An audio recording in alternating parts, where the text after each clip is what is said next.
Bismillahirrahmanirrahim. Assalamualaikum warahmatullahi wabarakatuh. Innal hamdalillah nahmaduhu wa nasta'inuhu wa nastaghfiruh wa na'udzu billahi min shururi anfusina wa min sayyiati a'malina. Man yahdihillahu fala mudilla lahu wa may yudlil fala hadiya lahu. Asyhadu an la ilaha illallah wahdahu la syarika lahu wa asyhadu anna Muhammadan abduhu wa rasuluhu. Allahumma shalli wa sallim ala nabiyyina Muhammadin wa alihi wa sahbihi ajma'in wa ba'd. Qala Allah Ta'ala fi kitabil aziz, Allah berfirman dalam salah satu ayatnya, ya ayyuhalladzina amanu taqullaha haqqa tuqatih. Wahai orang-orang yang beriman, bertakwalah kalian kepada Allah dengan sebaik-baiknya takwa. Wa la tamutunna illa wa antum muslimun. Dan janganlah sampai kalian meninggal melainkan dalam keadaan berpegang teguh dengan agama Islam. Dan juga Allah berfirman, ya ayyuhalladzina amanu taqullaha wa qulu qawlan sadida. Wahai orang-orang yang beriman, bertakwalah kalian kepada Allah dan katakanlah perkataan yang hak. Karena dengan perkataan yang hak yuslih lakum a'malakum, Allah akan perbaiki amal ibadah kalian. Wa yaghfir lakum dzunubakum, dan mengampuni dosa dan kesalahan kalian. Wa may yuti'illaha wa rasulah, barang siapa yang selalu berusaha taat kepada perintah Allah dan Rasulnya, faqad faza fawzan 'azima, dia sungguh telah mendapatkan kesuksesan yang sejati. Amma ba'd, falhamdulillahirabbil alamin. Bapak-bapak dan ibu-ibu sekalian, alhamdulillah Allah memberikan kita rezeki pada pagi ini berupa taufik untuk beribadah, antara lain dengan salat subuh berjamaah. Karena Nabi SAW katakan, man shalla subh fi jama'atin, barang siapa yang sholat subuh dalam keadaan berjamaah, ka'annahu shallal lail kullah, seolah-olah dia sholat semalaman suntuk. Jadi di antara keutamaan orang yang sholat subuh berjamaah, dia seolah-olah orang sama dengan orang yang sholat semalaman suntuk. Oleh karena itu, ini merupakan sebuah rezeki ketika kita diberikan amalan yang mudah, namun kita mendapatkan pahala yang begitu banyak. Dan juga taufik berikutnya atau rezeki yang berikutnya yang kita alhamdulillah bisa dapatkan, kita syukuri pada pagi ini, adalah kita bisa duduk dalam majelis ilmu. Kenapa? Karena majelis ilmu adalah salah satu jalan seseorang untuk beristiqomah di jalan Allah. Salah satu jalan yang menguatkan seseorang untuk tetap teguh di jalan Allah Subhanahu wa taala dalam rangka beribadah dan kepada Allah, menyusuri jalan menuju Allah adalah dengan terus menuntut ilmu. Karena Nabi SAW mengatakan, man salaka tariqan yaltamisu fihi ilman, barang siapa yang menyusuri sebuah jalan yang atau mencari kesempatan yang di sana dia ingin mendapatkan ilmu agama, sahalallahu lahu bihi tariqan ilal jannah, Allah akan memudahkan jalannya menuju surga. Alhamdulillahirabbil alamin. Pagi-pagi ini kita insyaallah akan melanjutkan pembahasan mengenai salat, dan insyaallah mulai atau sejak beberapa pertemuan sebelumnya saya mulai gunakan buku rujukannya. Kalau sebelumnya saya langsung sampaikan, namun saya pakai sekarang kita mulai pakai buku rujukan. Yang begitu juga yang akan kami tampilkan. Sebentar saya tampilkan.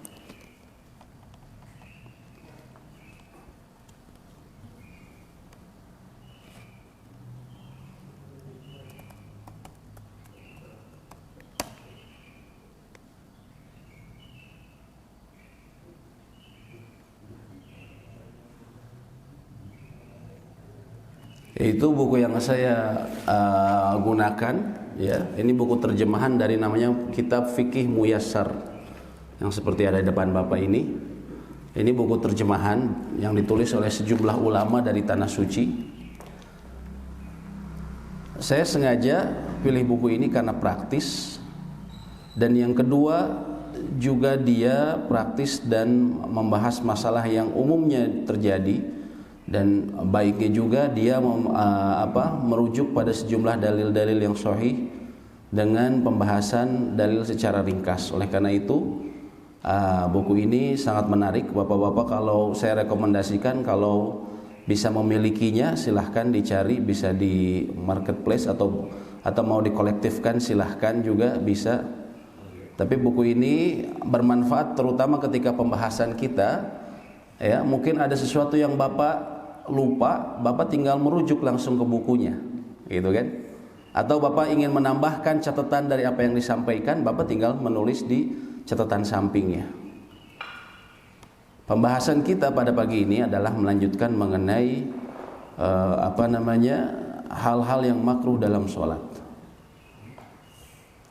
Sebentar.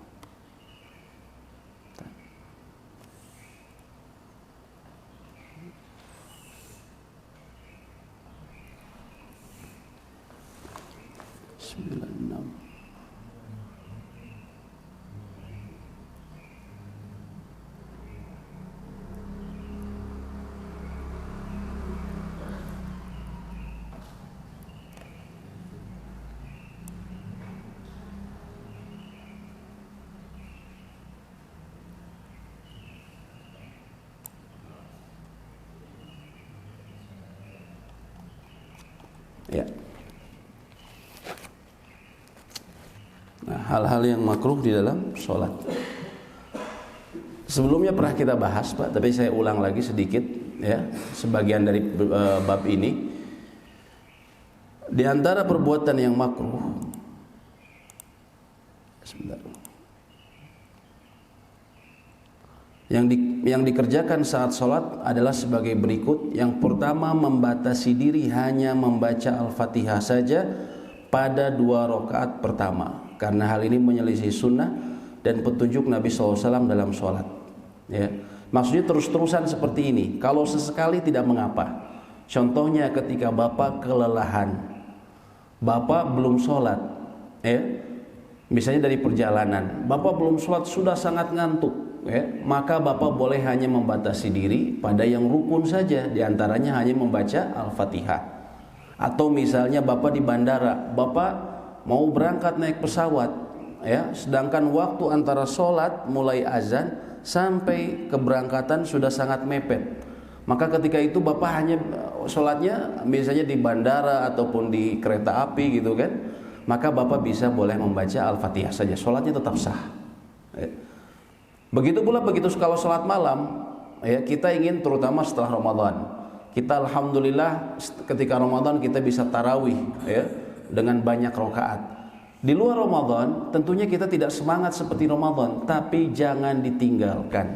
Dan ini salah satu bentuk istiqomahan kita. Mungkin kita tidak bisa, kuantitas kita tidak sebanyak di bulan Ramadan, tapi jangan sampai ditinggalkan. Walaupun cuma 1 rakaat, ketika Bapak kelelahan minimal membaca Al-Fatihah saja. Dalam perjalanan Nabi SAW dalam safar, beliau sholat malamnya tetap tidak ditinggalkan. Kerjakan walaupun hanya membaca Al-Fatihah. Karena Nabi SAW juga mengatakan ahabbul a'mali ilallah, sebaik-baiknya atau amalan yang dicintai di sisi Allah adalah ma duwima alaihi wa inqal, adalah yang didawamkan, yang dia berkesinambungan, wa inqal, walaupun sedikit.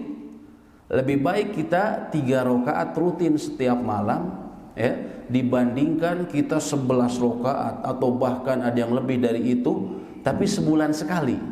Atau lebih parah lagi, dia ngelaksananya cuma setahun sekali ketika Ramadan, ya. Lebih baik dia melaksanakan 3 rakaat setiap malam, atau bahkan lebih baik dia 1 rakaat setiap malam dibandingkan dia hanya mengerjakan sebulan sekali, ya. Namun artinya kalau seseorang membiasakan hanya membaca Al-Fatihah saja, tentunya hal ini makruh. Dan yang makruh dimaksud di sini adalah, ya, yang sebagaimana disebutkan para ulama, atau karohah, adalah larangan terhadap sesuatu tanpa keharusan untuk meninggalkan, ya. Atau yang sering kita dengar adalah siapa yang meninggalkan hal tersebut karena ketaatan kepada Allah, maka ia dapat pahala, ya.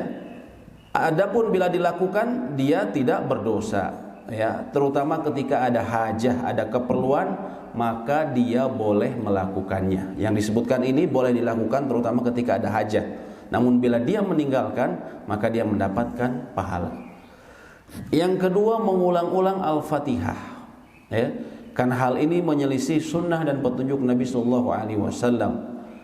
Kecuali seseorang mengulangnya karena hajat, misalnya khusyuknya hilang, dan penghayatannya sirna saat membacanya. Terutama ketika sholat sendiri, dia melamun ke sana kemari. Tahu-tahu dia sudah baca surat. Waduh, saya lupa tadi, tidak menghayati. Maka hal seperti ini sebagian ulama mengatakan boleh saja bila seperti itu. Atau misalnya ketika seseorang membaca Al-Fatihah, kemudian dia yakin tadi saya bacaannya nggak benar, gitu. Bacaannya nggak benar. Ada ayat yang saya salah membacanya, misalnya makharijul hurufnya saya salah, dan saya yakin, gitu kan? Atau ada ayat yang ketukar, maka pada saat seperti itu dia wajib mengulangnya. Justru dia wajib mengulangnya. Kenapa? Karena Al-Fatihah adalah ruknun min arkani sholat, salah satu rukun dari rukun-rukun sholat yang tidak bisa ditinggalkan. Begitu juga kalau dia ketika sholat misalnya sendiri, dia menutup mulut, Pak, yang sempat kita bahas, balem, membaca Al-Fatihah dia balem. Kemudian dia ingat, kan nggak boleh kita menutup mulut, gitu kan? Kami telah jelaskan sebelumnya bahwa sholat itu imma jahar wa imma sir. Dia sholatnya bisa jahar atau sir.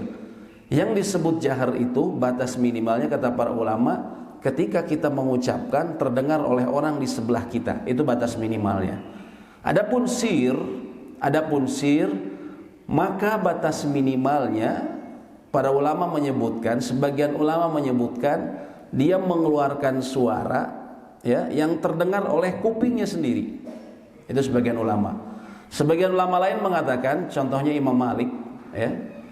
Imam Malik mengatakan minimal dia mengeluarkan, ya, huruf dari makharijul huruf, dari tempat keluar hurufnya. Artinya apa? Mulutnya digerakkan. Jadi kalau mulutnya diam, ini enggak sah sholatnya, Pak, menurut umumnya ulama.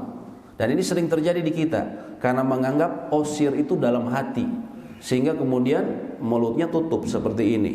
Dia baca di dalam hati, ya. Ini bisa menyebabkan sholatnya tidak sah. Ketika dia ingat, aduh saya lupa nih, tadi saya tutup mulut terus, maka dia wajib mengulangnya, tapi dengan menggerakkan bibirnya, atau dia mengeluarkan suara yang terdengar oleh telinganya sendiri, pendengarannya sendiri. Namun hendaknya hal tersebut tidak menyeretnya kepada sikap was-was, ya. Kalau memang kita yakin benar, ya sudah. Kalau memang kita merasa salah, baru kita mengulang. Kemudian yang ketiga adalah menengok sedikit dalam sholat tanpa alasan, berdasarkan sabda Nabi Sallallahu Alaihi Wasallam mengenai menengok tersebut, huwa ikhtilasun yakhtalisuhu syaitanu min salatil abdi. Dia adalah suatu pencurian tersembunyi yang dilakukan oleh syaitan dari sholat hamba. Jadi ketika seseorang menoleh tanpa ada hajat, tanpa ada keperluan, maka hal tersebut sama dengan, ya, bentuk korupsi atau ikhtilas, pencurian tersembunyi yang dilakukan oleh syaitan, ya. Namun beda halnya bila seseorang menoleh karena ada suatu hajat, maka tidak mengapa, ya. Contohnya yang disebut hajat di sini, keperluan di sini adalah dia meludah di sebelah kirinya dalam sholat sebanyak 3 kali saat merasakan was-was, ya. Ini pernah dibahas sebelumnya. Kalau seseorang merasakan was-was dalam sholatnya, dia ada gangguan, ya, ada ucapan-ucapan, ya, dia merasa sholatnya sulit untuk khusyuk, ya, dia merasa ada gangguan dan segala macam, maka disunahkan dia menoleh ke kiri dan dia meludah sambil mengucapkan ta'awudz, a'udzu billahi minasyaitonir rajim, kemudian dia meludah, ya. Tapi apakah harus dengan ludah? Para ulama katakan bila memungkinkan pakai ludah sedikit, namun bila tidak meniup saja. Terutama bila Bapak sholat berjamaah, jangan dikeluarin ludahnya, Pak, tapi cukup ditiup saja. Tapi kalau yang sebelahnya ketua DKM atau ketua RW, Pak, jangan, nanti dipersulit KTP-nya. Cukup ditiup saja, Pak, ya. Itu antara lain kalau kita merasakan gangguan. Dan terkadang gangguan ini bukan sekali, Pak. Rakaat pertama kita terganggu, maka kita disunahkan seperti itu. Rakaat kedua terganggu lagi, maka tetap kita disunahkan, ya. Bahkan sebagai imam pun seperti itu, ya. Seringkali kita merasakan kalau kita menjadi imam sering ada gangguan, antara lain nggak akan nggak hafal gitu. Padahal kita sudah hafal gitu. Tiba-tiba ada perasaan nggak bisa keluar ayatnya gitu kan. Itu sebenarnya waswas syaitan. Maka bisa kita lakukan dengan menoleh ke kiri dan meludah sebanyak 3 kali, ya. Ataupun juga misalnya bapak membawa cucu, dia bergerak ke sana kemari, ya, ataupun misalnya di rumah ada listrik misalnya, dia bergerak ke sana kemari, bapak mengawasi dia sambil baca, bapak sesekali lihat dia, maka itu diperbolehkan karena ada hajat. Ataupun di masjid yang tempat umum, khawatir dia kabur keluar masjid, maka bapak melihat dia, hal tersebut diperbolehkan. Namun ini berbeda dengan ini apabila menoleh sedikit, ya. Yang tidak diperbolehkan adalah menolehnya dengan balik badan seluruhnya atau sampai membelakangi kiblat, karena kedua hal tersebut membatalkan sholatnya. Misalnya bapak menoleh, lalu menolehnya membelakangi, ya, membalik semua seperti ini. Ketika bapak melihat seperti ini tentunya membatalkan. Ataupun kita melihat gini, ini kita ikut sehingga membelakangi kiblat, maka hal tersebut juga membatalkan. Kecuali ada uzur seperti ketakutan. Lagi sholat refleks, tiba-tiba ada sesuatu yang mengagetkan di depan, bapak kaget langsung bergerak gitu. Misalnya ada sesuatu yang datang, misalnya binatang, anggaplah kucing dari atas gitu, tiba-tiba dari atas misalnya loncat, bapak kaget, bapak refleks langsung, bapak berbalik seperti ini. Ini kalau dalam keadaan hal normal, ini membatalkan sholat, Pak, ya. Maka namun apabila kita ada uzur, maka tidak mengapa, kita kembali saja. Bila ada uzur, kenapa? Karena kita refleks, bukan karena sengaja, ya. Bukan karena sengaja, ya. Kemudian yang keempat, memejamkan kedua mata dalam sholat. Hal ini karena mirip dengan perbuatan orang Majusi saat menyembah api, disebutnya tasyabbuh. Tasyabbuh dalam ibadah itu tidak boleh, antara lain ketika seseorang memejamkan kedua mata dalam sholat. Karena hal ini mirip dengan perbuatan Majusi, ada juga yang mengatakan mirip dengan perbuatan orang-orang Yahudi. Jadi ketika sholat kita tutup mata kita, ya. Tapi ini makruh. Artinya kalau ada hajat, misalnya yang sering terjadi, misalnya di depan mata kita ada gangguan pandangan, misalnya yang di depan kita memakai pakaian yang banyak tulisannya, Pak, sehingga kita otomatis terpacu untuk membaca terus, ya. Ataupun misalnya anak muda, mohon maaf, pakai sholatnya pakai celana jeans yang agak ketat, lalu pakai kaos, sehingga ketika sujud, ya, mohon maaf, bagian auratnya, misalnya belahan pantatnya terlihat bagian belakangnya. Apabila kita merasa terganggu, kita menutup mata saat itu, maka tidak mengapa, karena kita ada hajat. Kemudian atau misalnya juga karena panas, Pak, ya. Misalnya bapak-bapak sholat di lapangan ketika sholat Jumat, ya, misalnya ketika tengah hari. Contohnya kayak misalnya seseorang sholat di atap Masjid Nabawi atau Masjidil Haram, kan lantainya juga putih dan itu biasanya sangat silau. Kalau dia tidak kuat gitu melihat seperti itu, maka dia menutup mata, saat itu diperbolehkan karena ada hajat, ya. Kemudian meletakkan atau menempelkan kedua lengan di lantai saat sujud, berdasarkan sabda Nabi sallallahu alaihi wasallam, "I'tadilu fis sujud." Bersikaplah pertengahan dalam sujud, ya. Dalam makna yang lain adalah luruskanlah dalam sujud. Wala yabsutu ahadukum dira'aihi in bisatul kalb. Dan janganlah salah seorang di antara kalian menghamparkan kedua lengannya di tanah seperti perilaku anjing yang menghamparkan kedua lengannya di tanah. Itu yang pernah kami sebutkan, yaitu dia nempel begini, Pak, dihamparkan, ditempel, tidak diangkat, ya. Mohon maaf, saya ini kan lagi, dia seperti ini, Pak, ya. Nah, seperti ini dilarang, ini makruh hukumnya. Kadang ada orang yang seperti ini juga, ini juga tidak sesuai sunnah gitu, ya. Tapi karena ini judulnya makruh, andaikan kita ada hajat, misalnya tempatnya sangat sempit, tempat kita sholat, sehingga kita sulit sekali untuk mengangkat walaupun sedikit, ya. Maka pada saat itu kalau dalam keadaan darurat seperti ini atau misalnya karena ada hajat, tidak mengapa, karena dia hukumnya makruh, gitu ya.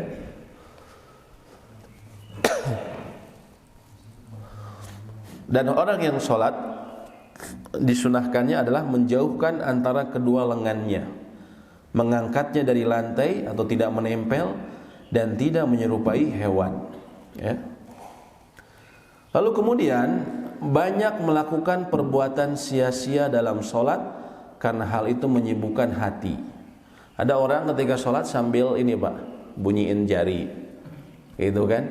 Ada orang sholat sambil nyari cileh. Saya sering ketemu orang sambil nyari cileh, udah gitu diperhatikan, mohon maaf Pak, cilehnya. Ini ngapain kita? Kita yang di sebelahnya sangat terganggu gitu. Jadi konsentrasi kita buyar gitu, ya. Nah, ini sesuatu yang makruh. Namun dia tidak membatalkan, ya. Ada orang yang sambil sholat juga sambil ini keretek leher. Seperti gitu, Pak, ya.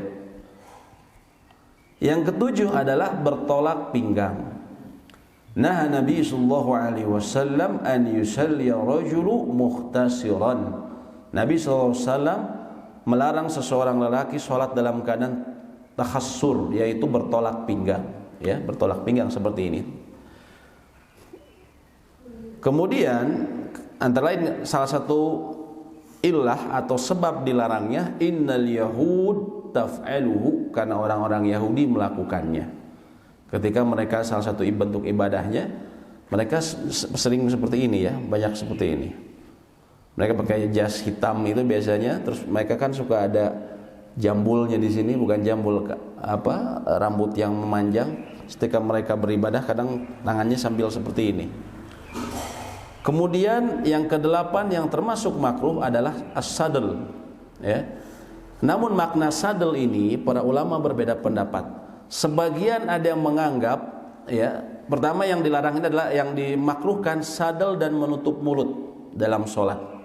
Berdasarkan firman perkataan Nabi SAW, naha Rasulullah SAW anis sadli fi sholat. Nabi SAW melarang sadl dalam sholat. Wa an yughatiya rajulu fah, dan seseorang dilarang untuk menutup mulutnya. Namun yang makna sadl ini para ulama berbeda pendapat. Sebagian ada yang mengatakan maksudnya menyelimutkan kain kedua pundaknya dan tidak mengembalikannya. Maksudnya bapak pakai selendang ini panjang mengurai ke bawah sampai menuju tanah. Nah, itu dilarang, ya. Atau juga ada yang mengatakan seseorang menjulurkan, yang maksud makna sadal menjalurkan kain sampai menyentuh tanah, bukan yang bukan sorban ataupun selendang, tapi juga makna yang lain menurut para ulama adalah menjulurkan kain sampai menyentuh tanah. Maknanya adalah isbal, yaitu memakai sarung ataupun celana yang melebihi mata kaki apalagi sampai tanah, dan juga menutup mulut, ya. Namun ini adalah makruh, sehingga apabila ada hajat, contohnya kayak kemarin kita Covid, ada hajat di sana dalam rangka menjaga mencegah dari tersebarnya penyakit, maka hal tersebut tidak mengapa, ya. Kemudian yang kesembilan, mendahului imam. Amma yakhsha ahadukum idza rafa'a ra'sahu qabla al-imam, apakah salah seorang di antara kalian tidak takut bila dia mengangkat kepalanya sebelum imam, an yaj'alullahu ra'sahu ra'sal himar, bahwa Allah akan menjadikan kepalanya kepala himar. Himar ini keledai, ya. Au yaj'alahu suratahu suratu himar, atau dia menjadikan, ya, wajahnya, rupanya seperti bentuk keledai. Dan hadis ini sahih, ya.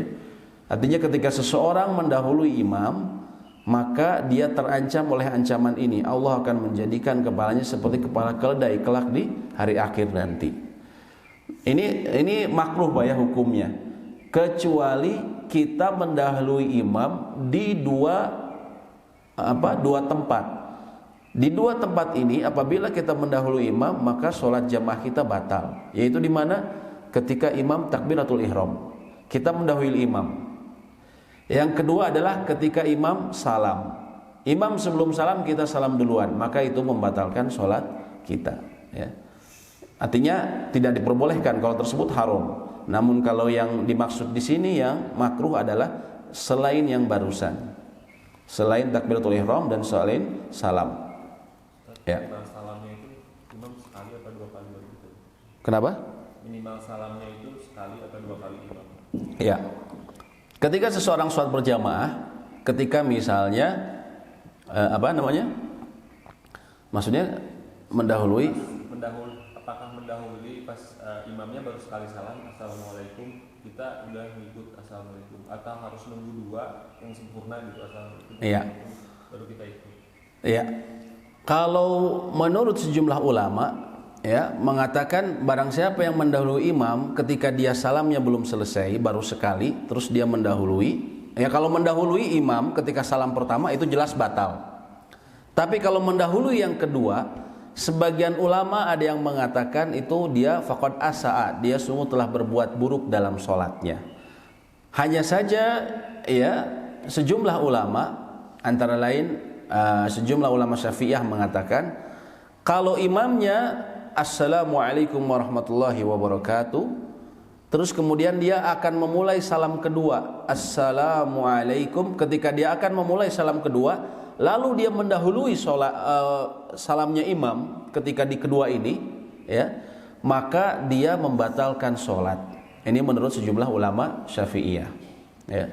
Kan kita pernah sebutkan kalau selesainya sholat ini, yang rukun ini salamnya sekali atau 2 kali.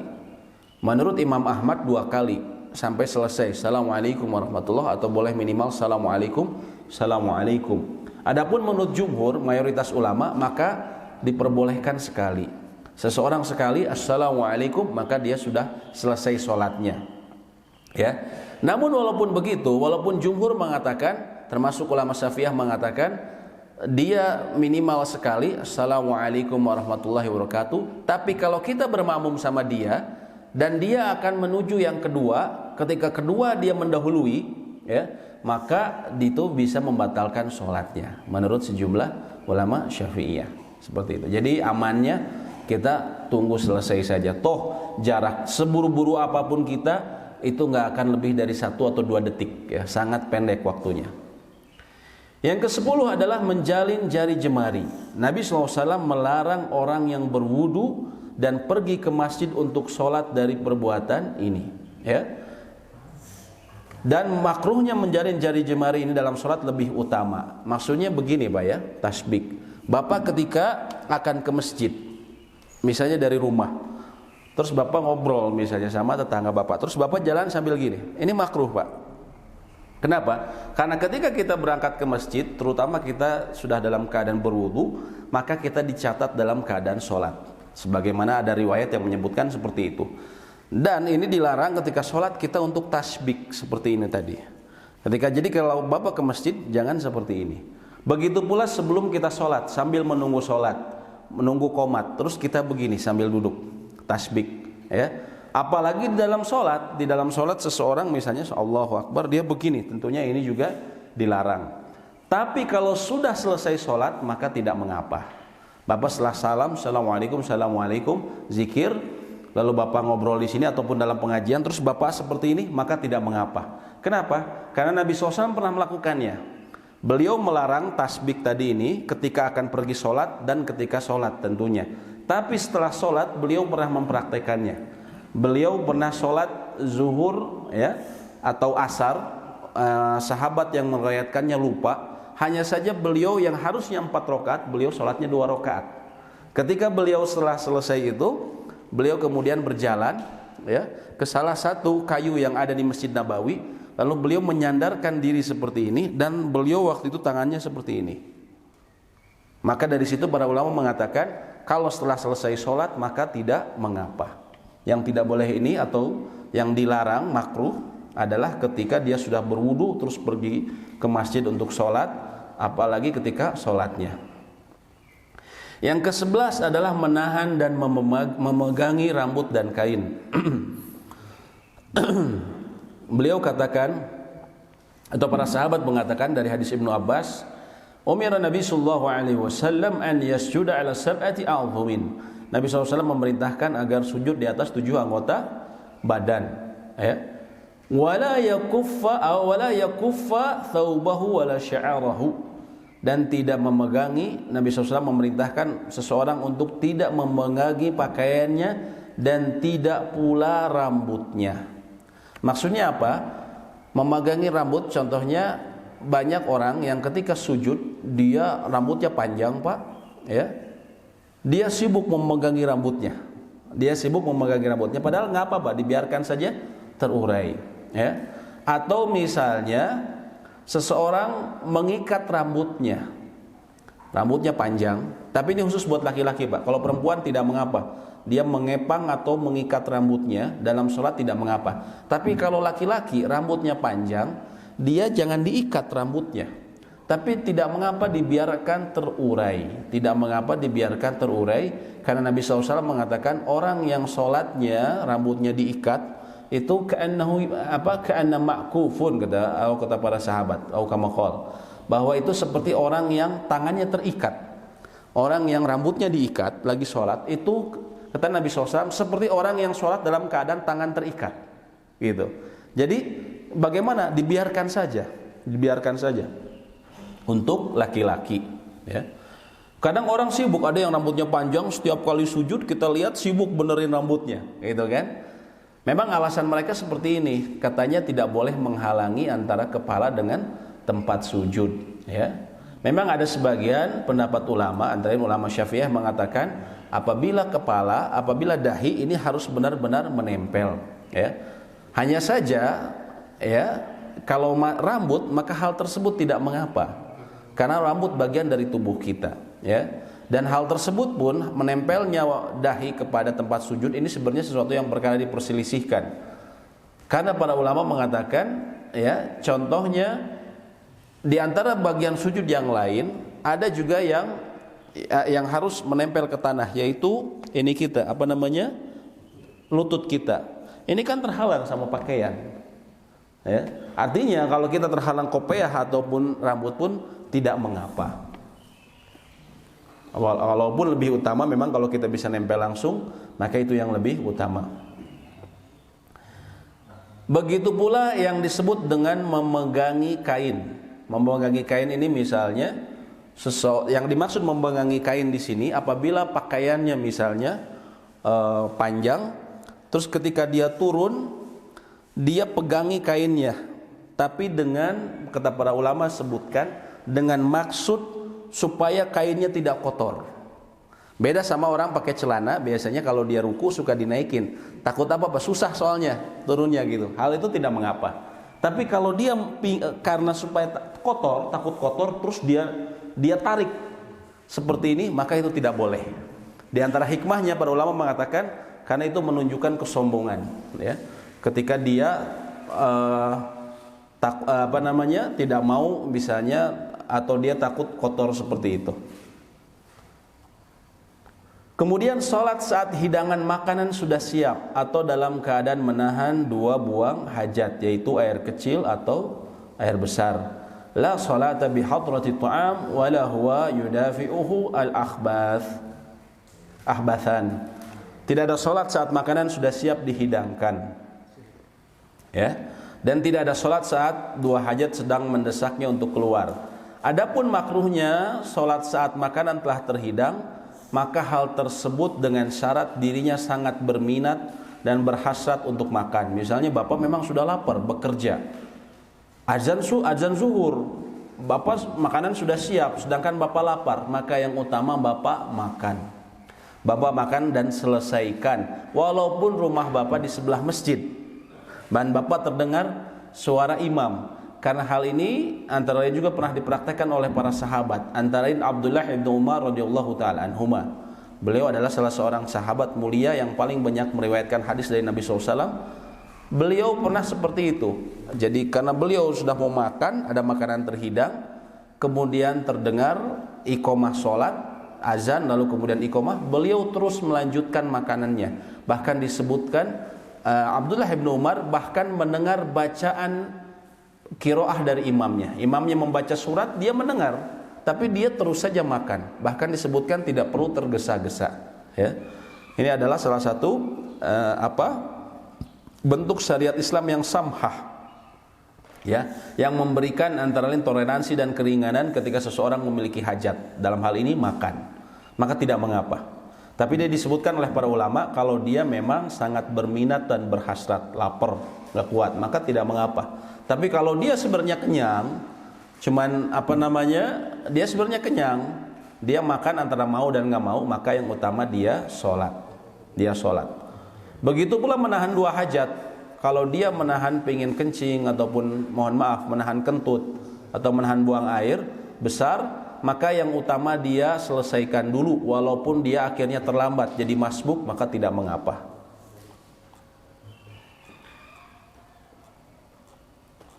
Karena ini antara lain bisa mengacaukan pikirannya dan menghilangkan khusyuk dalam sholat, ya.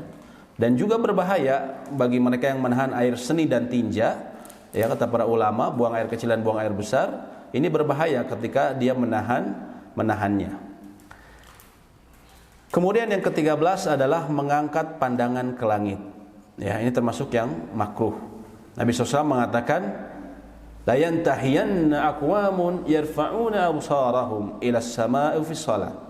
Hendaknya orang-orang benar-benar berhenti untuk mengangkat pandangan mereka ke langit, yaitu dalam salat. Ya, au latukhtafanna absarahum, atau penglihatan mereka akan disambar. Jadi melihat ke langit tidak boleh, ya. Tapi ini makruh hukumnya. Ya. Adapun melihat ke depan, saya sebutkan, ya, waktu itu pernah saya sebutkan juga. Kalau kita ada hajat, tadi misalnya lihat anak-anak ke sini, ini tidak mengapa. Atau lihat kita ke depan, misalnya karena ada suatu hajat juga tidak mengapa. Karena Nabi SAW pernah melakukannya ketika datang pasukan kecil yang diutus oleh beliau dalam peperangan, dan mereka melintas, ya, di depan Nabi SAW, maka beliau saat itu melihat ke depan, ya, maka hal tersebut tidak mengapa bila memang ada hajat, ya. Demikian poin-poin mengenai hal-hal yang makruh dalam salat. Apabila ada pertanyaan ataupun diskusi dan koreksi, saya persilahkan. Mangga, Pak. Waalaikumsalam warahmatullahi. Ya. Ya. Kemudian kalau dia yang kedua, kalau sholat di qobla sunnahnya di masjid, kan ada tahiyat di masjid. Ya. Apakah jadinya satu atau lain waktu? Ya. Kemudian yang kedua, tadi masalah ini yang begini, ya. Ya. Menghamparkan. Ya. Itu kalau seumpamanya orang tidak tahu, kita beritahu, seperti saya di masjid dalam itu diangkat sama orang Arab begini gitu. Oh, Bapak lagi gitu diangkat? Padahal saya lagi berdoa waktu itu. Bukan lagi sujud? Bukan. Jadi kira-kira menurut Ustaz itu sebaiknya itu kita kalau misalkan kondisi seperti itu bagaimana? Terima kasih. Iya. Wallahu a'lam bishawab. Barakallahu fik. Yang pertama tadi mengenai sholat qobliyah subuh, apakah utamanya di masjid atau di rumah? Yang utamanya tergantung kondisi kita. Namun secara umum sholat sunat itu sebagaimana perkataan Nabi SAW, afdalus sholati fi baitihi, afdalus sholatil mar'i fi baitihi. Sebaik-baiknya sholat seseorang laki-laki itu adalah di rumahnya, illal maktubah, kecuali yang diwajibkan. Maknanya apa? Dari hadis tersebut maknanya bahwa sholat yang paling utama bagi laki-laki selain maktubah, selain yang wajib, maka di rumahnya. Dan ini juga sesuai dengan perkataan Nabi SAW mengatakan, la taj'alu buyutakum qubura, janganlah kalian jadikan rumah-rumah kalian seperti kuburan. Kenapa? Yaitu tidak dibacakan Quran, tidak berzikir, tidak dipakai sholat, seperti itu. Jadi kalau sholat sunnah secara umum hukum asalnya yang afdol di rumah. Tapi andaikan Bapak berpikir, kalau saya ada beberapa masjid yang memberikan toleransi waktu antara azan dan iqamat subuh itu terlalu pendek, Pak. Ya. Kalau kita sholat sunat di rumah, udah pasti kita bakal masbuk. Ada yang seperti itu. Ya. Kalau memang tanpa ada hajat itu sebenarnya tidak bijaksana ya bila terlalu cepat-cepat seperti itu. Kecuali memang ada hajat, misalnya dia rata-rata orang di sana semua kerjanya, misalnya kayak di Jakarta kan kerjanya itu perginya ba'da subuh langsung kerja, dia sudah pakai pakaian, dan orang sepakat semua bahwa kita memang nggak bisa lama-lama, maka hal tersebut ya Allahu a'lam tidak mengapa. Hanya saja apabila tidak ada hajat, maka tentunya tidak baik, tidak bijaksana kita terlalu memendekkan waktu iqamah. Nah, seperti itu Pak ya. Kalau waktu iqamahnya pendek, Bapak lihat, misalnya Bapak di tempat masjid yang iqamahnya pendek, maka pada hal seperti itu daripada Bapak masbuk, lebih baik Bapak sholat sunatnya di masjid. Lalu bagaimana dengan tahiyatul masjid? Para ulama mengatakan dia bisa menggabungkan kedua sholat tersebut. Ya. Pertama apa? Ya, karena sejumlah ulama mengatakan karena sholat tahiyatul masjid itu sebagaimana dikatakan salah seorang ulama besar dari Tanah Suci, Syekh Muhammad Shalih Al-Utsaimin, dia mengatakan dia bukan sholat yang disebut ghairu maksudah, bukan sholat yang dikhususkan sebenarnya tahiyatul masjid ini. Kenapa? Karena Nabi SAW mengatakan idza dakhala ahadukumal masjidah, bila salah seorang dari kalian masuk ke dalam masjid, falyarka rakaatain, maka hendaknya dia sholat 2 rakaat. Yang maksud di sholat di sini adalah yang penting dia sholat saja. Kalau dia mau niatnya qobliyah subuh atau qobliyah zuhur, maka itu yang penting dia sudah sholat, karena bentuk salah satu tahiyatu al masjid. Jadi tidak mengapa dia menggabungkan antara dua niat tersebut. Atau sebagian ulama dia mengatakan sholat qobliyahnya dia itu sudah otomatis, kalau dia niat sholat qobliyah sudah otomatis menjadi tahiyatul masjid, seperti itu gitu. Jadi kembali lagi melihat kondisinya Pak.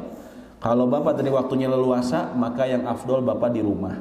Kalau misalnya tadi waktunya sempit, Bapak sudah pasti masbuk, maka yang utama saat itu Bapak sholat qobliyahnya di masjid saja. Wallahu a'lam bishawab. Terus tadi mengenai ketika dibenarkan, sebenarnya yang tepat tidak usah lagi sholat dibenerin kayak gitu, karena itu hukumnya makruh. Beda sama dengan rukun. Misalnya Bapak melihat anak Bapak lagi sholat zuhur misalnya di rumah misalnya, Bapak tahu anak Bapak ini sehat gitu kan, nggak ada masalah sama punggungnya, terus dia ruku seperti ini, sama Bapak kemudian ditekan, dilurusin, apakah boleh? Boleh. Kenapa? Karena ini rukun. Kalau dia seperti ini sedangkan mampu punggung dia, maka sholatnya nggak sah, percuma dia sholat. Maka ketika dibetulkan tidak mengapa seperti ini gitu kan. Sama seperti Nabi SAW ketika beliau sholat malam, sepupu beliau yang juga keponakan dari salah seorang istri beliau, Ibnu Abbas, sholat di sebelah kirinya.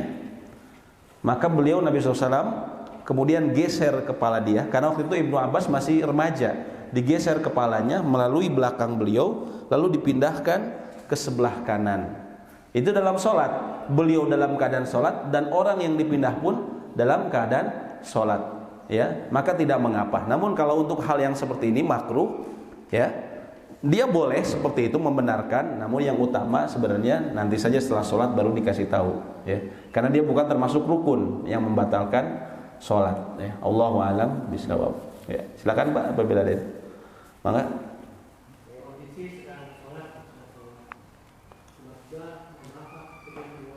air.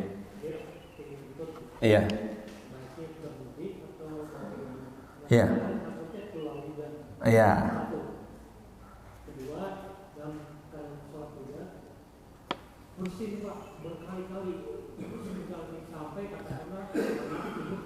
Iya. Iya. Yang pertama tadi, ketika seseorang tidak kuat untuk menahan misalnya sakit perut ataupun mohon maaf buang air kencing ya, buang air kecil ya, dia tidak kuat untuk menahannya ya, dan bila dia tahan bakal heboh satu masjid karena pasti keluar dan berbunyi misalnya ya. Maka pada saat itu boleh dia membatalkan, kalau dia berada sudah di ujung sholat, misalnya udah di tasyahud akhir, kita pernah sebutkan ini, di tasyahud akhir ya, imamnya baru mulai tasyahud dan dia agak lama, sedangkan dia sudah sama sekali nggak kuat. Pada saat seperti itu boleh dia berniat untuk sholat munfarid ya, disebutnya tafarruq, ya, dia memisahkan, ya, memisahkan dari imam, lalu kemudian dia berniat untuk sholat sendiri dan dia menyelesaikan sendiri lalu keluar. Itu boleh, sebagaimana pernah dilakukan oleh salah seorang badui yang dia sholat di belakang Mu'adz ibn Jabal. Ketika Mu'adz membaca sangat panjang bacaannya, kemudian dia menyelesaikan sendiri, ya, sholatnya. Dan Nabi SAW tidak menyuruh dia untuk mengulangi sholatnya. Artinya diperbolehkan dalam kondisi seperti itu. Dalam kondisi darurat seperti itu, bapak diperbolehkan ketika sudah tidak kuat membatalkan sholatnya, atau ketika bapak sudah di ujung tadi, bapak duluan. Kan mendahului imam tadi salam nggak boleh, Pak. Tapi kalau ada keadaan darurat, bapak boleh, ya, dengan meniatkan memisahkan diri tafarruq dari imam, ya. Ustaz, yang terakhir apa, Pak? Oh, bersin tidak mengapa, ya. Kalau kita bisa tidak mengapa bersin, maksudnya kita kalau kita bawa tisu keluarkan, ya, kita tisu seperti ini, kita gini nggak apa-apa, Pak, karena ini hajat. Yang tidak diperbolehkan itu banyak gerakan tanpa hajat. Memang sebagian ulama ada yang mengatakan 3 kali gerakan batasannya, contohnya ulama Syafi'iyah, tapi itu untuk sesuatu yang di luar hajat. Dan itu gerakan yang besar. Adapun gerakan tangan kita, ya, gerakan tangan kita mengambil tisu ini bukan gerakan yang dianggap besar, ya. Ataupun seseorang mengeluarkan HP-nya bunyi alarm, maka mana yang utama? Apakah dia biarkan karena takut khawatir gerakan, atau keluarkan, dimatikan sama dia? Itu boleh dimatikan, karena ini ada hajat seperti itu. Dan dia bukan gerakan yang besar, gitu. Ya, silakan, Mbak. Ini bisa tentang pada saat sholat mengenai posisi doa iftitah itu. Ya. Tadi yang Ustaz baru bahas itu tentang posisi surat sesudah Al-Fatihah. Sekarang itu mengenai doa iftitah itu pada sholat. Sementara yang kami ketahui bahwa sholat itu dimulai daripada takbiratul ihram sampai dengan salam. Maksud saya mengenai apakah setiap sholat itu harus pakai doa iftitah dulu, wajah itu kan? Setiap sholat atau setiap rakaat, Mas Bapak? Setiap awal sholat. Iya. Setiap awal sholat. Jadi mengenai doa iftitah itu. Terus yang kedua, kita ketahui bahwa sholat sunat tarawih atau sholat sunat tahajud itu kan dua aja. Sudah dua yang pertama itu baru akan dua yang kedua yang keempat harus pakai doa iftitah lagi atau tidak? Oh, itu. Ya. Bisa tangkap? Ya. Wallahu a'lam bishawab. Doa iftitah itu ulama sepakat hukumnya dia sunnah. Artinya apa? Kalau kita tidak membacanya maka sholat kita sah. Jadi ketika Bapak memulai misalnya sholat tarawih, setiap kali selesai salam Bapak memulai lagi, apakah saya harus membaca? Ya, disunahkan tetap membaca karena kita mulai sholat yang baru, ya. Hanya saja dia tetap sunnah. Artinya kalau imamnya buru-buru, dia takbir langsung baca yang pendek, dia langsung baca Al-Fatihah, Bapak baru selesai takbir, Bapak ngikuti saja, tidak perlu membaca iftitah. Ya, jadi dia hukumnya sunnah, tetap sah sholat kita, gitu. Ya. Kan urutannya begini, Pak. Kalau seseorang sholat ini, dia takbir, Allahu Akbar, ya. Kemudian dia membaca iftitah. Sebagian ulama ada yang istilahnya istiftah, sama aja iftitah atau istiftah. Dia membaca iftitah, doa iftitah yang banyak macamnya itu. Ada wajah tu wajiyah, Allahumma ba'id baini, Allahu Akbar kabiro, dan seterusnya. Lalu setelah itu dia membaca ta'awudz. Jadi ta'awudz bukan di awal, tapi setelah iftitah. Ta'awudz dengan berbagai macam variasinya juga. Yang antara lain a'udzubillahi minasyaitonirrajim, ya, atau yang lengkap a'udzubillahi samil alim minasyaitonirrajim min hamzihi wa nafthihi wa nafthihi. Itu misalnya kita pilih yang itu, terserah. Setelah itu baru bismillahirrahmanirrahim, baru kemudian masuk ke Al-Fatihah. Kalau seseorang tidak membaca iftitah, makanya sholatnya sah. Dia apa yang kemudian bisa dilakukan? Dia membaca misalnya Allahu Akbar, dia langsung membaca ta'awudz. a'udzubillahi minasyaitonirrajim, bismillahirrahmanirrahim, langsung dia baca. Andaikan dia lupa membaca ta'awuz, dia langsung Allahu Akbar, bismillahirrahmanirrahim, apakah sah sholatnya? Sah, karena ta'awuz juga adalah sunnah. Seperti itu, Pak ya. Jadi itu terserah Bapak. Disunahkan Bapak membaca, ya, dan tentunya ini terdapat kebaikan yang sangat banyak. Tapi ada satu kondisi yang mungkin Bapak sangat buru-buru, atau Bapak sudah sangat kelelahan, atau misalnya Bapak tadi menjadi makmum dari imam yang sudah memulai Al-Fatihah. Pada saat seperti itu, maka tidak mengapa Bapak tidak membaca iftitah. Allahu a'lam bishawab. Ya. Jelas Pak ya? Kalau niat rukun. Kalau niat itu rukun. Kalau niat itu tidak bisa kita tinggalkan. Rukun itu sama sekali tidak bisa ditinggalkan. Dan menurut Imam Al-Qurtubi, ulama ini umumnya ulama mengatakan letaknya niat ketika sholat itu ketika dia takbiratul ihram. Ketika dia takbiratul ihram, dia meniatkan bahwa dia sholat apa, apakah sholat fardu atau sholat sunat, lalu kemudian sholat apa dia niatkan, ya, ketika takbiratul ihram. Walaupun yang disepakati oleh para ulama, niat itu letaknya di dalam hati, tidak perlu dilafazkan. Ini yang disepakati. Sebagian ulama dia mengatakan disukai untuk diucapkan, untuk menguatkan, walaupun diucapkannya secara lirih, tidak kemudian perlu keras-keras. Namun yang disepakati adalah ya ada di dalam hati, ada di dalam hati dia niatkan. Sehingga tidak sah ketika seseorang misalnya dia di waktu sholat, misalnya sholat asar, ya, misalnya dia bekerja seharian, terus dia dapat break waktu sholat asar. Misalnya dokter, dia ngoperasi baru keluar sholat asar. Ketika dia takbir, dia niat, ini waktu sholat asar, dia sholat asar, Allahu Akbar. Dia baru ingat, Pak, saya tadi belum sholat zuhur karena saya lagi ngoperasi, ya. Lalu dia ganti niatnya untuk sholat zuhur, ya, untuk dia jama ataupun dia mengqadha yang tadi memang dia tidak sempat lakukan. Ketika dia rubah niatnya setelah takbir, maka ini sholatnya batal, tidak boleh. Tapi kalau sebelum takbir dia rubah, mau takbir, wah saya belum zuhur, maka dia rubah, saya niat sholat zuhur, maka seperti itu tidak mengapa. Jadi batasannya ketika takbir, seperti itu Pak ya. Wallahu a'lam bishawab. Silakan Pak. Ya. Ya.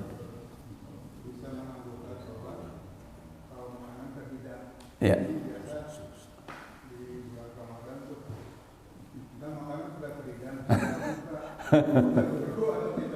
Ya. Ya. Ya.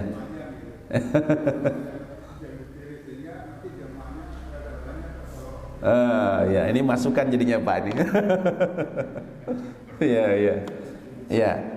Ya sama, ini hukumnya sama. Ketika berbuka puasa juga sama. Karena makanan sudah terhidang, seseorang boleh dimakan terlebih dahulu. Terutama kalau dia memang sangat lapar, maka yang utama tidak mengapa dia makan terlebih dahulu. Seperti itu. Ya, jadi ini masukan, mungkin nanti kalau maghrib, kalau Ramadan maghribnya komatnya dimundurkan Pak. Seperti itu ya. Insyaallah itu. Silakan Pak. Ya. Ya. Ya. Ya.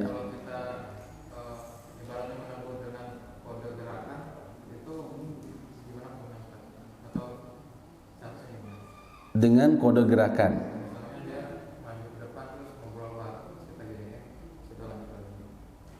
Wallahu a'lam bishawab. Ya, kalau hal seperti itu Allahu a'lam. Yang kami lihat Allahu a'lam, yang zahir diperbolehkan karena Nabi SAW tadi beliau kan itu hajat, ya, ketika dia mengganggu seperti itu kita ada hajat untuk kemudian menertibkan dia, gitu kan. Sama seperti Nabi SAW tadi, beliau menggerakkan Abdullah bin Abbas untuk bergeser dari samping kiri beliau ke samping kanannya, dan itu gerakan yang lumayan. Beliau menggeser seperti itu, memutarkan itu gerakan yang cukup lumayan.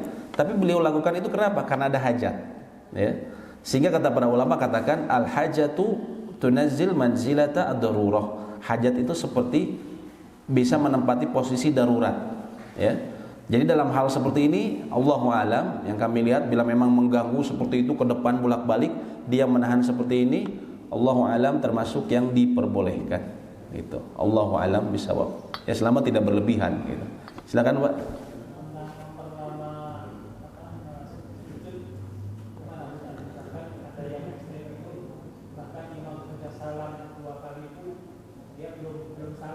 Oh ya. Ya.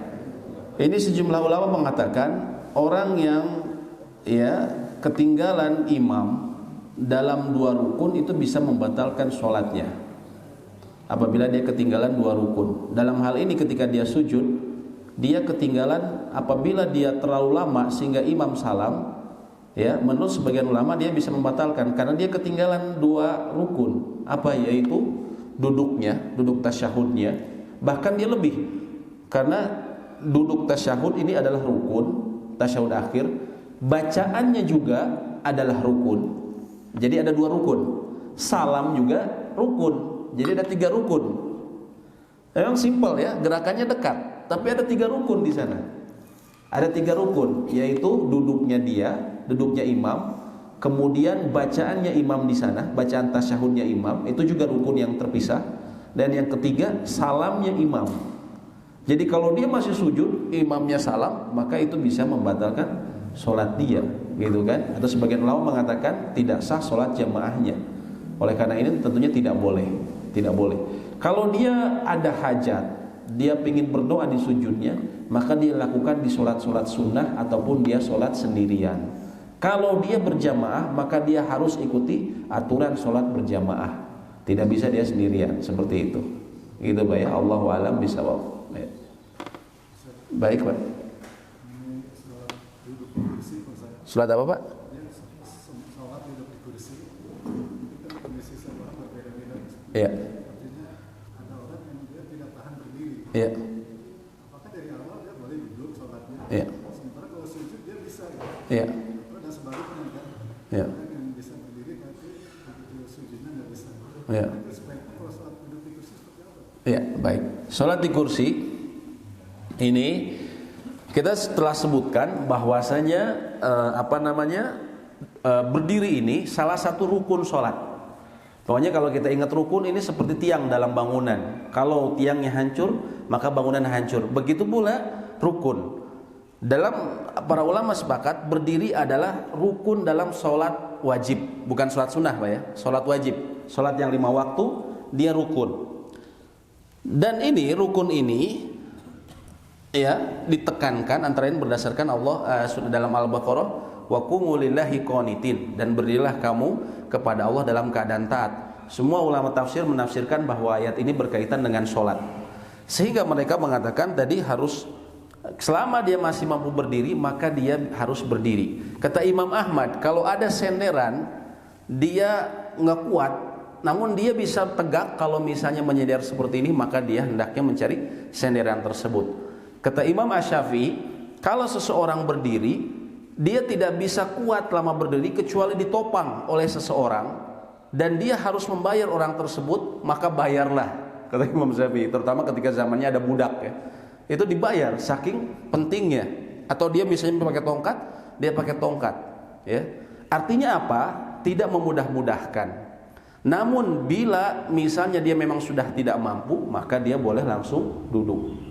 Ya, jadi tidak langsung duduk, tapi dia lihat dulu. Selama dia masih mampu, maka dia harus menempuh tadi proses-proses tadi. Kalau nanti dia masih bisa menyender, menyender. Apabila bisa ada penopang, pakai penopang, atau misalnya pakai tongkat. Kalau tidak mampu, misalnya rukunya dia nggak kuat, jangan dari awal dia langsung duduk, langsung seperti ini, Pak ya. Tapi dia berdiri dulu. Kalau dia masih bisa kuat berdiri, nanti rukunya pas dia nggak kuat, dia baru duduk seperti ini. Tapi dia masih bisa i'tidal, Pak. Dia masalahnya di lutut saja, nggak bisa ruku. Dia masih bisa i'tidal, sami Allahu liman hamidah. Maka kalau dia masih bisa berdiri, maka dia harus berdiri. Karena ini rukun juga. Dia bisa sujud, Pak. Apakah boleh dia cuman begini saja karena ruku dia tadi seperti itu? Pada keadaan seperti dia masih bisa bersujud, maka dia harus bersujud, dia harus turun. Ya. Kenapa? Karena dia adalah rukun juga, dan para ulama mengatakan ya, al-maisur la tasqutu sesuatu yang mudah itu tidak bisa gugur dengan kesulitan yang terjadi sebelumnya. Memang dia nggak bisa ruku, tapi kalau sujud dia bisa, maka dia harus kerjakan karena dia rukun. Seperti itu. Jadi memang kesalahan di kita banyak yang langsung duduk, Pak ya. Beda halnya kalau seseorang dia bisa duduk, tapi dia nggak bisa kuat panjang. Mohon maaf, dia bisa berdiri, tapi dia nggak bisa tahan lama, pusing misalnya. Ketika dia pusing, ya maka dia boleh duduk. Ya, maka dia boleh duduk. Atau misalnya dia hanya sebisa berdiri selama membaca Al-Fatihah saja, maka minimal membaca Al-Fatihah saja. Seperti itu. Tapi jangan langsung duduk tadi. Kalau memang dia benar-benar tidak kuat, tapi dia masih bisa takbiratul ihram dalam keadaan berdiri, maka dia harus takbiratul ihram dalam keadaan berdiri. Karena takbiratul ihram ini dia rukun tersendiri. Takbiratul ihram ini ulama juga mengatakan selama dia masih bisa berdiri, maka wajib dia berdiri. Sama seperti kita di pesawat, kita masih bisa berdiri untuk takbiratul ihram, maka kita harus berdiri. Allahu Akbar. Mungkin kita nggak bisa berdiri lama di pesawat, Pak ya, karena misalnya pesawatnya goncang. Tapi minimal kalau kita masih bisa takbiratul ihram berdiri, maka kita harus berdiri. Allahu Akbar. Baru kemudian kita duduk seperti ini. Begitu, Pak ya? Iya. Surat itu kan panjang sekali. Iya. Nah, terus kita sudah berdiri nggak kuat gitu kan. Kita kan boleh duduk ya. Dalam sholat berjamaah. Sholat berjamaah. Iya. Panjang sekali. Iya. Di Mekah lagi ya. Iya. Mungkin di sini juga bisa gitu ya. Maksudnya sholat fardu atau sholat wajib, Pak? Sholat wajib atau sholat sunnah? Sholat wajib. Iya, sholat wajib. Sholat wajib. Iya. Jadi kira-kira itu pahalanya itu atau mungkin hukumnya bagaimana? Hukum yang mana nih? Hukum sholat memanjangkan? Panjang sekali surat yang dibaca oleh Iya. imam. Terus kita Duduk. Kalau Bapak memang ada uzur, Bapak memang sama sekali tidak kuat, ya, karena kondisi kesehatan dan segala macam, maka tidak mengapa, ya. La yukallifullahu nafsan illa wus'aha. Allah tidak membebani seseorang melainkan sesuai dengan kemampuannya. Tapi karena cangkel semata yang sebenarnya Bapak bisa menahan, maka Bapak jangan turun, tetap berdiri, ya, tetap berdiri, berusaha kuat. Namun bila tadi kondisinya Bapak memang tidak memungkinkan, bahkan ada keadaan yang bisa menyebabkan keadaan tersebut bisa menyebabkan Bapak bisa pingsan, ya, maka tidak mengapa duduk, begitu. Jadi dikembalikan kondisinya, Pak, nggak mutlak, ya, silakan.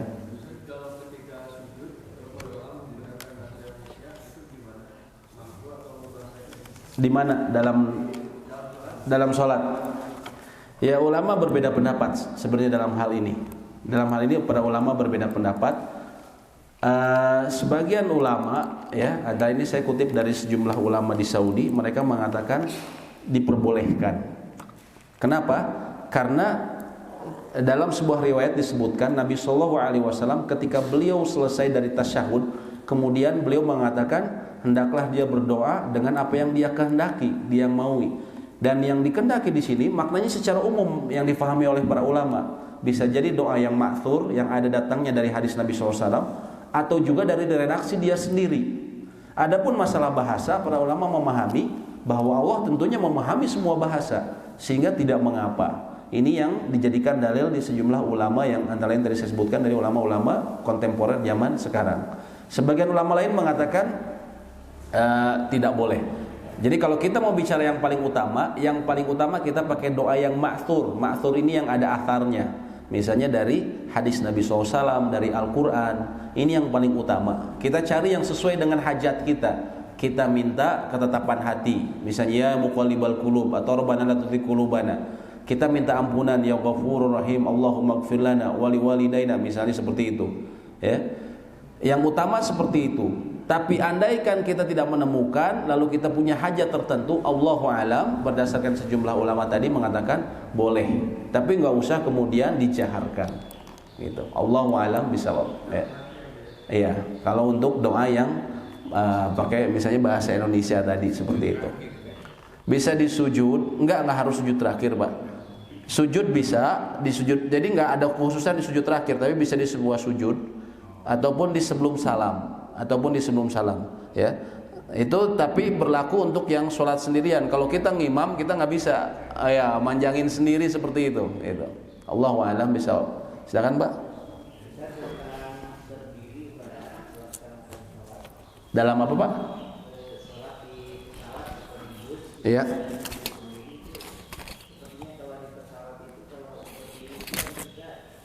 Seatbelt. Ya.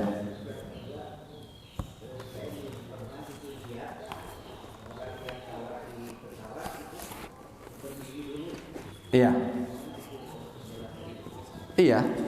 Sebenarnya bisa, Pak. Dibuka dulu seat beltnya, kita berdiri. Saya alhamdulillah berapa kali sholat dalam keadaan berdiri di pesawat, dalam keadaan berdiri. Contohnya ketika kami ke Papua, saya biasanya waktu sholat subuh itu di pesawat. Pada beberapa bulan itu sholat subuhnya kita pas memang waktunya di atas pesawat. Dan waktu itu bahkan kiblat itu membelakangi kami, karena kami kan ke timur. Maka waktu itu saya, ya alhamdulillah saya juga dapatnya tempatnya dekat jendela. Maka saya berdiri, saya berbalik. Walaupun saya nggak bisa berdiri tegak, Pak, karena kan pesawat gitu ya. Jadi saya begini, nggak bisa berdiri tegak karena ininya rendah. Alhamdulillah saya bisa berdiri, saya takbir. Ya, ini kan para ulama mengatakan selama kita masih mampu takbir berdiri dan selama kita masih bisa menghadap kiblat, maka kita harus lakukan sebisa mungkin kalau masih mampu. Maka waktu itu saya, karena alhamdulillah saya bisa berdiri dan saya bisa menghadap kiblat, saya lakukan. Ternyata ketika saya lakukan, pesawat juga stabil. Akhirnya saya lanjutkan. Saya niatnya udah mau duduk, Pak, tapi karena pesawatnya stabil dan juga saya nggak ditegur sama pramugari gitu ya, jadi saya langsung aja terus lanjutin sholat subuh waktu itu. Rukunya seperti ini, ya, sujud seperti ini, karena kita nggak bisa lebih rendah. Nah, jadi sebenarnya bisa, Pak. Cuman yang jadi masalah itu biasanya kita malu, Pak, diliatin orang. Lebih beratnya lebih ke situ ya.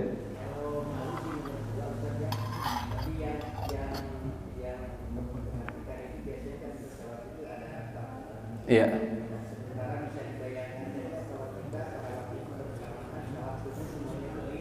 Semuanya berdiri. Iya. Kalau satu waktu ya, tapi kan umumnya nggak satu waktu. Dan itu sangat jarang terjadi saya lihat. Bahkan untuk jamaah haji dan umroh sekalipun biasanya tidak pernah satu waktu, selalu bergiliran. Baik itu ada musola ataupun di atas kursi, itu hampir tidak pernah satu waktu. Gitu. Harus diusahakan. Dan masalah berdiri ini orang kan bolak-balik, ada yang ke WC, ya.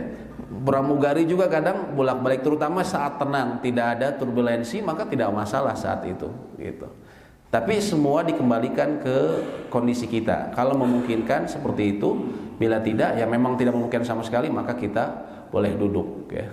Nanti mungkin lebih detailnya kita bisa bahas mengenai sholat dalam keadaan seperti itu, ya, insya Allah.